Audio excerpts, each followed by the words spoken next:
This is part number 3 of the 3-part. Well, it's not necessarily a 3-part. I don't know how many parts it's going to actually take to continue the whole thing.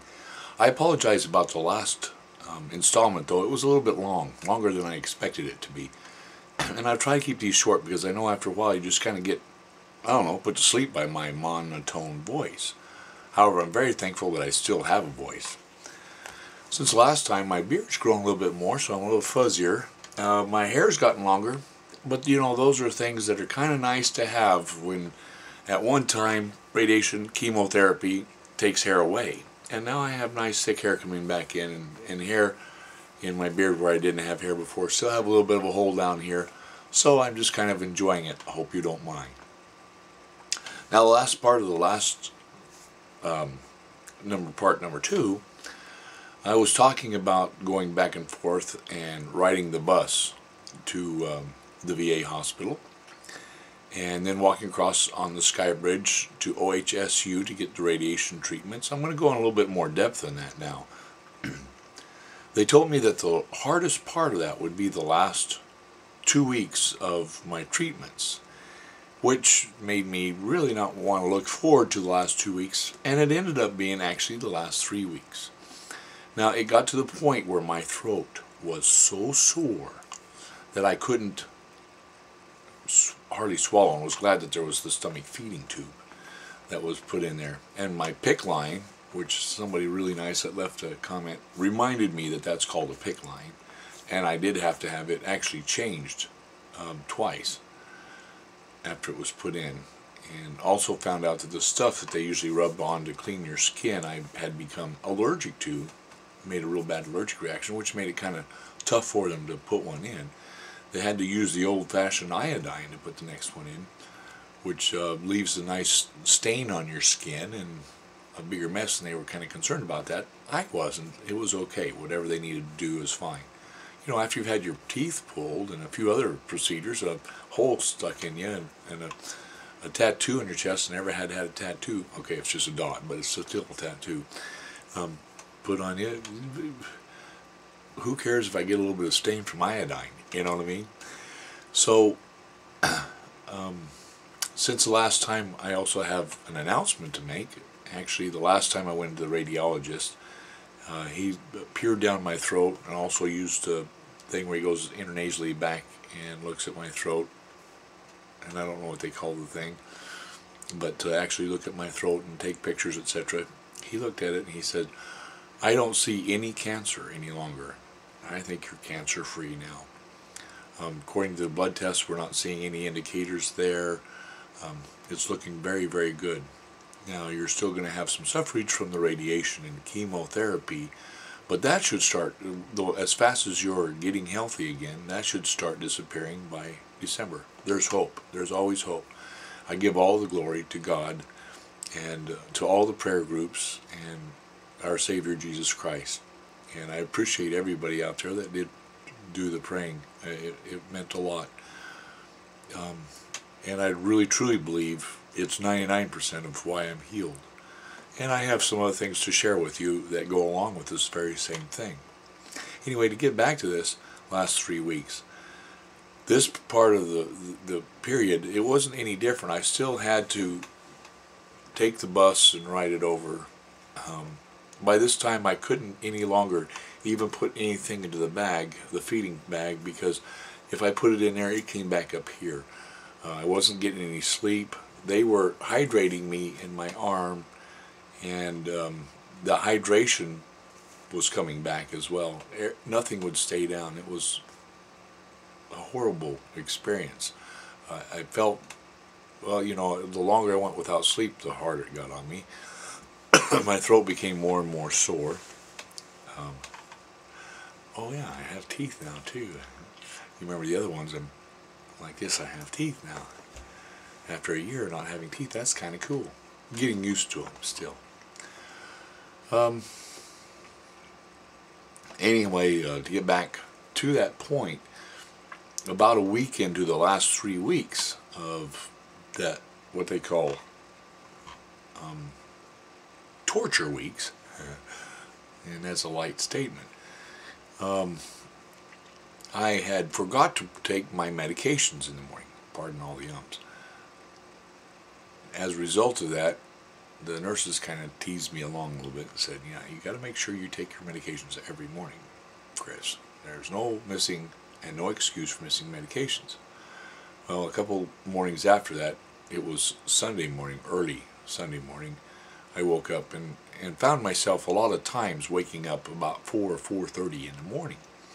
But anyway, I woke up about 4 or 4:30 in the morning, and the weekend had gone, so I was a little bit worried whether or not the person that was taking me to the bus was going to show up, and it was too early to call them. Obviously, it's 4:30 in the morning, and I thought to myself too, well, I need to go ahead and take my medications, just in case, so I don't forget them later. And then I went up to wait for the guy that was supposed to take me, and sat on the front porch of the house where I was staying at, and had fallen asleep. And then I kind of just woke up like you do in a sermon, in a jolt, and thought, oh man, I gotta go get my medication. And I went down and took my medication again. I hadn't heard back. I did text the guy that was taking me back and forth. I hadn't heard back from him, so I called my mother, my mother's first cousin, my second cousin, and he said he would come and get me and be there in about half an hour, and said that don't worry about it. If we missed the bus, he'd go ahead and take me over the bridge. And when he got there and got me, we got to the VA center outpatient center over in Vancouver in time. The bus was still there, actually. And I got out of the car, and I had overdosed.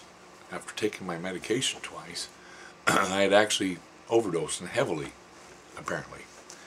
In fact, I don't even know really how, and don't remember how I got on the bus, but not only got on the bus, was really groggy, actually got over the bridge, got to the VA center, got out of the bus, had got up to the nurse's station, and they noticed and recognized right away that there was something extremely wrong with me, and so they were going to take me to the emergency room. And I said to them, no, I don't need to go to the emergency room. This is what they told me. I don't remember that. I hope and don't think I was belligerent, but they did have to revive me a couple of times because I had slipped too far the other direction. My blood pressure dropped way under 40. I really goofed myself up. Anyway, I ended up in ICU for 3 days, and really messed up with that deal. During that experience, though, one of the nurses on the ICU floor explained to me what the heart surgery would be like, that the heart surgeon before told me I was going to have. I don't know if I'd told you in a previous one, but actually one of the people in the team was a heart surgeon, and what he told me was, if you weren't going for treatments right now, I'd have you on a table with your chest cracked open and that heart out right now working on it, because you got a couple of valves that are just not working, and if we don't do something about it, because of your history, I'm really concerned. So as soon as you're done with your treatments, we're going to have a consult and just determine when we can get you on the table and get that heart surgery done. Another one of those fabulous things to get to look forward to. Bottom line, though, I was in the ICU, and I couldn't even hardly walk. I mean, I really had done it to myself. There I go with my ums again. The nurse was really good. Took me around upstairs, showed me what it would be like when I did the heart surgery, told me about how long it would take for me to recuperate from it, what I could expect from both the staff there and what I could expect myself in terms of being able to recuperate. During this period of time, I'm also not eating. I'm not eating there very good either, and it had them worried as well. It wasn't because of anything else other than the fact the radiation was catching up as well as the chemotherapy, and I just couldn't keep it down. I'd get it down and it'd come back. Get it down and come back. It didn't matter whether it was that adult fluid stuff. I can't think of the name of it right now. I will later. Or somebody will leave me a message and remind me what it is. I couldn't keep anything down, not water or anything, and was losing weight rapidly. Actually lost, in that last 3-week period, real close to 100 pounds. There goes another one.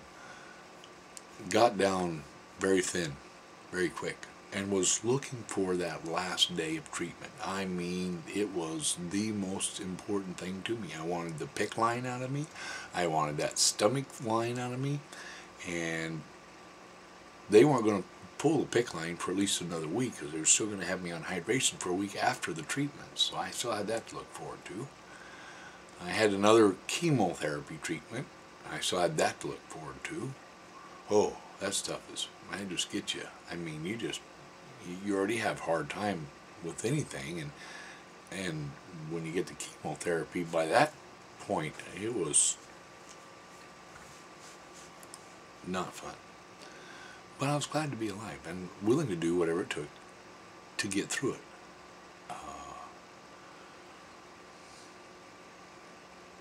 Finally, the last treatment came, and I'll tell you all about the final treatment and what happened after the final treatment and the heart guy in the next one. Thanks again for watching. Have a fabulous day. We'll talk to you later.